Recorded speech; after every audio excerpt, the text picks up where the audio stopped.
we are really excited to meet the Prime Minister.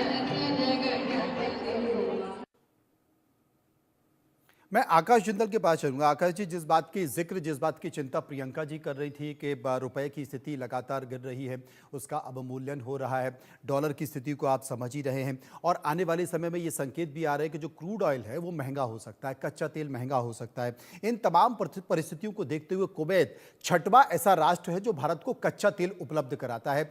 इन परिस्थितियों में आप क्या मानते हैं?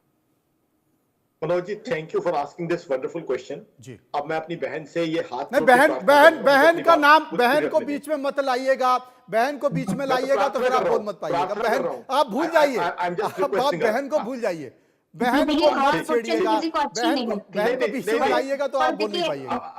अभी देख लीजिए, अभी भूलने की बात हो रही है। He is not allowing me to speak now also. मैं बहन से अलग से बात करूंगा, आप बताइए। मैंने आपको कच्चे तेल के बात में करिए, आप कच्चे तेल की बात कीजिए। सबसे पहला आपने बहुत इंपॉर्टेंट बात रखी है। आज जो क्रूड ऑयल के प्राइसेस बढ़ने की संभावना बिल्कुल सही जा रहे हैं। 20 जनवरी के बाद जब ट्रंप ज्वाइन करेंगे, क्रूड ऑयल के प्राइसेस बढ़ सकते हैं, और जब टैरिफ वॉर होगी तो क्रूड ऑयल और भी उछल सकता है। ऐसे में बहुत बहुत जरूरी, बहुत अपॉर्चुनिटी था। मैं तो सैल्यूट करता हूं हमारे प्राइम मिनिस्टर साहब को कि उन्होंने इस समय कुवैत का दौरा किया। मेरे हिसाब से बहुत जरूरी था, क्योंकि क्रूड ऑयल के लिए हमारे टाई अप्स भी चलते रहे और क्रूड ऑयल की सप्लाई जो है प्रॉपर चलती रही। क्रूड ऑयल की सप्लाई किस किस कंट्री में कब कब रुकी है, जब आप कहेंगे मैं डेटा दे दूंगा, तो ऐसा नहीं है। तो क्रूड ऑयल की प्रॉपर सप्लाई होना हमारे लिए बहुत जरूरी है, और हमारे लिए बहुत इंपॉर्टेंट एनर्जी पार्टनर है कुवैत। दूसरी बात यहां रखी गई थी कि डॉलर रुपये की, डॉलर रुपये में जो डॉलर बढ़ा है महज एक टेक्निकल इशू है। उससे कहीं पे कहीं ये इंडिकेशन नहीं आती कि हिंदुस्तान की इकोनॉमी कमजोर हो गई है। यूएस ने 3 बार लगातार, आकाश जी आप ये बोल रहे हैं, लेकिन जब रुपए का अवमूल्यन होता था तो पूरी भारतीय जनता पार्टी सड़क पर उतर आती थी। धनंजय जी की पार्टी प्रधानमंत्री मनमोहन सिंह के पीछे पड़ जाती थी कि बोले साहब रुपया गिर गया, प्रधानमंत्री की उम्र के बराबर पहुंच गया। जी, मैं उसका जवाब देना चाहूंगा। Thanks for this wonderful question. आज की परिस्थितियों को देखिए, आज की परिस्थितियां क्या है। 3 बार यूएस ने रेट ऑफ इंटरेस्ट कम किया। आप तो इकोनॉमी की भी अच्छी समझ रखते हैं मनोज जी। तो रेट ऑफ इंटरेस्ट कम करने से क्या हुआ है, जो फ्लाइट ऑफ कैपिटल, जो पैसा और कंट्रीज में लगा होता है, और ये हिंदुस्तानी रुपए के साथ नहीं हुआ, और इकोनॉमीज के साथ भी हुआ है, वो वापस यूएस गया है। जब भी डॉलर यहां से फ्लाई आउट करेगा तो रुपये में जो है टेम्पररी कमजोरी आएगी, बट उसकी वजह से हिंदुस्तानी इकोनॉमी को कमजोर मान लेना मेरे हिसाब से सही इकोनॉमिक्स नहीं होगी। तीसरी बात, अब यहां मैं बिल्कुल अपनी बहन को एड्रेस करना चाहूंगा। इन्होंने कहा था जीडीपी ग्रोथ, छोड़ जाइए ना, आप अपनी बात कीजिए। याद प्रियंका जी आपको तुरंत फिर अर्थव्यवस्था समझाने लगेगी तो आपको दिक्कत होगी। रखनी देंगे ना। इन्होंने मुझे एक बात कही थी जीडीपी ग्रोथ की, मैं इनको पूरी विनम्रता से कहना चाहता हूं 8.2% जीडीपी ग्रोथ पिछले साल में कौन सी इकोनॉमी है, अपनी पसंद की इकोनॉमी बता दें। मैं इनके सामने पूरे जो है नम्रता के साथ कह रहा हूं, जो मैं आपको पूछने नहीं दूंगा, मैं आपको अभी पूछने नहीं दूंगा। पहले मैं डॉक्टर धनंजय जी के पास जाऊंगा, प्रियंका जी उसके बाद आपके पास आऊंगा। धनंजय जी आप बोल नहीं पाए, कुछ तो बोलिए पहले आप। अगर बोलने देंगी, अगर हमारी बहन फिर वही गलती जो आकाश जिंदल साहब कर रहे थे फिर आप कर रहे हैं। आप भूल जाइए कि बहन बैठी है, आप अपनी बात कीजिए, बीजेपी की बात कीजिए, यात्रा की बात कीजिए, आर्थिक नीतियों की बात। मनोज जी देखिए, असहमतियों का सम्मान लोकतंत्र है। हम लोग एक दूसरे से असहमत हो सकते हैं, लेकिन भारत हम सबका है और सबका बराबर का है। अगर मैं कह रहा था, युधिष्ठिर ने कहा था महाभारत में पंचाधिकम शतम। अगर हम किसी विदेश के देश की बात कर रहे हैं, विदेशी धरती की बात करें, तो हम सब भारतीय एक हैं। अगर इस मन से अगर हम बात नहीं कर पाएंगे तो हम मुल्क के साथ न्याय नहीं कर पाएंगे।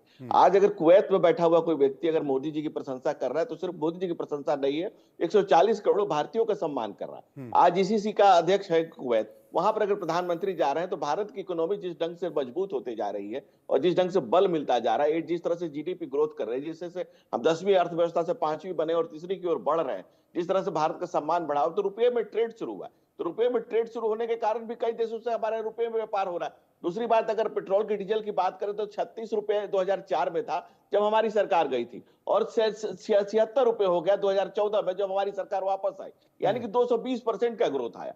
आज 96 रुपए यानी कि मात्र 33% का ग्रोथ आया। तो महंगाई कब कितनी थी ये देश की जनता को तय कर लेना। फॉरेन रिजर्व $702 बिलियन, यानी कि ऑल टाइम हाई है आज के डेट में। और जिस तरह से मन से लेकर मून तक कुवैत के अमीर के साथ जिस तरह से बैठकें हो रही है, 43 सालों के बाद प्रधानमंत्री जा रहा है, और देश तमाम गल्फ के देशों में जिस तरह से हमारे और दुनिया के सारे मुल्कों में जिस तरह से हमारे संबंध ठीक हुए हैं, या जिस तरह से हमारे संबंध स्ट्रेंथन हुए, मजबूत हुए। आज रसिया के साथ भी हम इक्वल फुटिंग पे बात करें, अमेरिका के साथ भी इक्वल फुटिंग पे है, हम वही इजराइल के साथ भी है।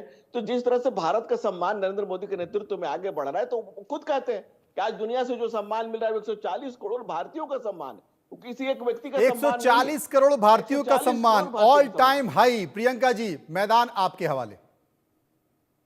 देखिए, मैं समझती हूँ कि सम्मान होना ये हमारा अधिकार है। मैंने पहले भी कहा कि भारत एक बड़ा बाजार है, भारत सबकी जरूरत है आज।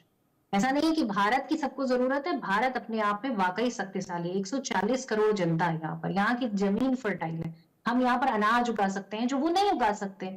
तो कहीं ना कहीं ये हमारा जो संबंध है, चाहे सांस्कृतिक हो, राजनीतिक हो, वाणिज्य हो, वो आज से नहीं मजबूत है, वो बहुत पहले से मजबूत है और हम उसका सम्मान करते हैं। परंतु हमारा क्वेश्चन ये था कि अगर प्रधानमंत्री जी का दौरा होता है तो उसके बाद देश की जनता को क्या लाभ मिलता है।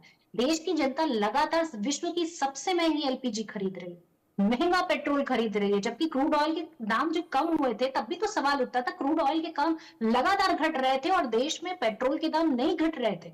तो सवाल अगर प्रधानमंत्री जी से पूछा जाएगा तो पेट में दर्द भाजपा के भी होगा और पेट में दर्द भाजपा के सपोर्टर्स को भी होगा। धनंजय जी, आपके पेट में दर्द हो रहा है और सवाल पूछेंगे नहीं तो विपक्ष का काम क्या है? क्यों जनता बिठाती है विपक्ष को?